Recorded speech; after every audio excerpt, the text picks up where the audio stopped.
Rise of the Ronin has ignited excitement and speculation within the gaming community. From the setting's history, effortless movement, and fluid combat, I believe Rise of the Ronin has the potential to be a Game of the Year contender. In this video, I'll be going over things we know about the game so far and share with you my thoughts, so let's get to it. During Sony's State of the Play Thursday, we got another trailer teasing us of what's to come here in March. Not only that, but Dragon's Dogma 2 will be releasing the same day. If you're interested in both like me, this sucks. Let me know which one do you plan on playing first, or which one you would like me to cover. I'm torn. Given both are RPGs, you know you can easily sink over 40 plus hours into these kind of games.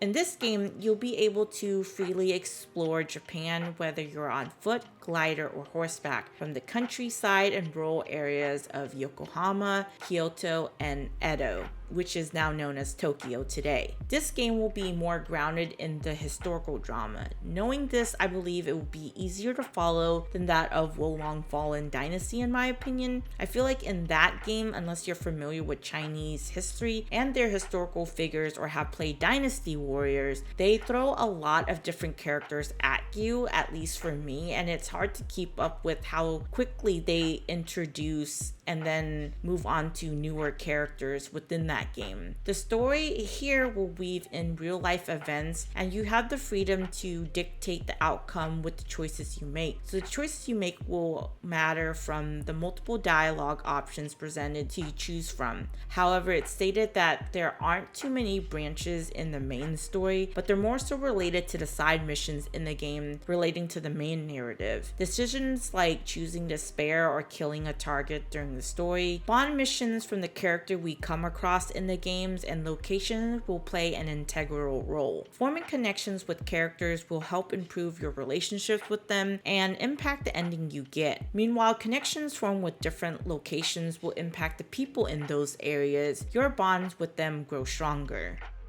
This game drops you in during the 19th century Bakumatsu era, where you play as a nameless Ronin, a work-for-hire warrior called a Veiled Edge. This was during a period of significant political and social upheaval. America, led by Commodore Matthew Perry, led an expedition to open trade with Japan, ending its century-long policy of isolation. This led to the Treaty of Kanagawa, allowing American ships to access Japanese ports, but also caused internal conflict and reforms within Japan. It led to the end of the Tokugawa shogunate and the start of the Meiji era, a crucial time when Japan began to interact with and change due to Western influences. The main character remains a mystery, and Hayashi shared that we would understand our characters' motive and personalities as you explore throughout the game. If it's anything like previous game, I wouldn't be surprised if we were to see some famous historical figures during this time period. I believe in an article with Game Informer, you would encounter real-life figures like Sakamoto Ryoma, who was a prominent figure in the movement to overthrow the Tokugawa shogunate. Sakamoto was a samurai who advocated for the modernization and imperial restoration. He played a key role in forming alliances between different domains, contributing to the downfall of the shogunate. Yoshida Shoin was a smart and important person in Japan. He wanted to change the government and make Japan more like Western countries.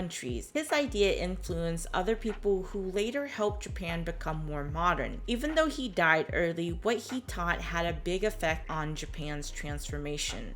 Now, shifting gears a little bit here, I'm curious about the inventory management for this game because I feel like they have always been atrocious in Team Ninja games with the RNG loot, with how much you can acquire from playing, and then having to manage your inventory if you're someone who likes to keep it tidy like me can be a nightmare. I don't have a clear solution for this, but I hope to see that it would be more manageable in this game. Team Ninja is known for making difficult games from Ninja Gaiden to Nioh and Wolong Fallen Dynasty. Rise of Ronin will be no exception. It does, however, offer 3 different difficulty modes for those who aren't wanting or seeking a challenge. This is Team Ninja's approach of trying to garner a broader appeal than previous title, as stated. In an article with GameRanks, Team Ninja spoke with French news outlet, and I quote, "It is obvious that Team Ninja titles are not designed to be easy to play for everyone, but we wanted to make this title more accessible to a wide range of players. We have developed 3 distinct difficulties modes that players can choose based on their preference. This is for storytelling-oriented players who want to live the story and play without much difficulty. Then we have an intermediate mode for players who are used to this kind of experience. Finally, we have a more challenging mode that fits more closely with our previous games and meets the need of hardcore players and Souls-like fans. I wonder if we're able to co-op if we wanted to, and I'm speculating here, but from the trailer, I think you can co-op with up to 3 other players, or I could be completely wrong here and it's just you and your gang backing you up in the story for this shot right here. Neo and Wo Long all have some sort of online co-op component, so I'm curious if this is going to be a step up from the previous title, if not the same. I've seen people talk about how the graphics in this game don't look great. I don't necessarily agree with that entirely. While the game doesn't look next gen, it's not as important to me over the gameplay and the story. A game can look great with pretty graphics, but it's not going to matter if you can't even run it properly to play the game. If anyone is familiar, the game is developed by Team Ninja from Koei Tecmo, and you can see the influence of previous titles in this with the combat from that of Neo and one of their more recent titles, Wo Long Fallen Dynasty, mixed in with FromSoft's Sekiro in an open world setting. The studio's strength lies in their gameplay with the combat and action, and this is Team Ninja's first entry into the open world genre. The game is a departure from their previous titles, which were more focused on an action-oriented gameplay rather than the expansive open world structure we've seen. The use of having to switch to different stances in order to gain the upper hand in combat, a grappling hook to pull unsuspecting enemies off guard to execute them with a finisher. The animations for the combat is solid, and I love how fast you can switch between the weapons quickly and seamlessly without much effort, from swords to spears. We also see a glimpse of the ability to use more modern weapons like the flamethrower and rifles with a bayonet on it. Why use a knife or sword when you can just shoot an enemy? But I imagine these are special weapons that aren't meant to be used regularly, given how powerful they can be. I love the seamless transition from flying with the glider to riding on the horse. Small but dope things like this are just icing on the cake. If you played any of Team Ninja's game, the parry mechanic is more generous to me than Sekiro's window, so it'd be interesting to see what people think when the game is in hand, since it can be hard to judge till we have hands-on experience. I also seen a lot of people make comparisons to Ghost of Tsushima, but I don't think it will play quite like that if you're familiar with their games. In an article with Game Informer, Yasuda described Rise of the Ronin's close-quarters swordplay as having familiar elements to games like Neo. The game includes different weapon styles, pairing appears to be an important skill, and players can employ tricks like setting their katana on fire to deal extra damage. It could play a very crucial part.